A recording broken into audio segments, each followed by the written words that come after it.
Cabin mate 24 hours study hall and work space mobile app download చేసుకుని ఇప్పుడే మీ cabin book చేసుకోండి. Social మీడియాలో వైరల్ అవుతున్న ఓ వీడియో అందరినీ కంటతడి పెట్టిస్తుంది, షాక్కి గురి చేస్తుంది, ఆలోచింపజేస్తుంది. వయస్సులో వృద్ధులు అనారోగ్యంతో బాధపడుతున్న అత్తామామలని తన పిల్లలతో కలిసి పైశాచికంగా కొడుతున్న కోడలు వీడియో ఇప్పుడు వైరల్గా మారింది. 10 ఏళ్లుగా సాగుతున్న కోడలు వేధింపులతో విసిగి వేసారిన అత్తా మామలు గత కొన్నేళ్లుగా సొంత ఇంటి నుంచి బయటకు వచ్చేసి దూరంగా అద్దె ఇంట్లో తమ బతుకుతున్నారు. గతం నుండి ఈ గొడవలు సాగుతూనే ఉన్నాయి. అత్తామామలను సందర్శించే హక్కు కూడా కోడలు ప్రియదర్శినికి లేదని గతంలో కోర్టు తేల్చి చెప్పింది.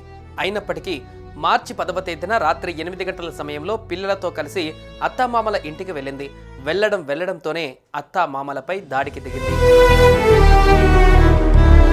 80 ఏళ్ల వయసు, పైగా హార్ట్ పేషెంట్ అని చూడకుండా మామగారిని ప్రియదర్శిని కాలితో తన్నింది.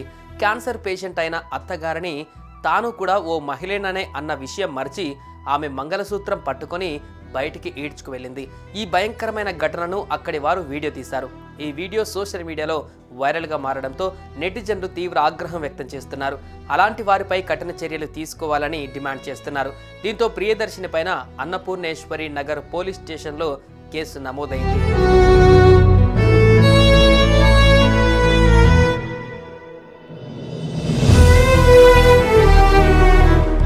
సుమన్ టీవీలో మీ పర్సనల్ అండ్ బిజినెస్ ప్రమోషన్స్ కోసం కింది నెంబర్కి కాంటాక్ట్ చేయండి.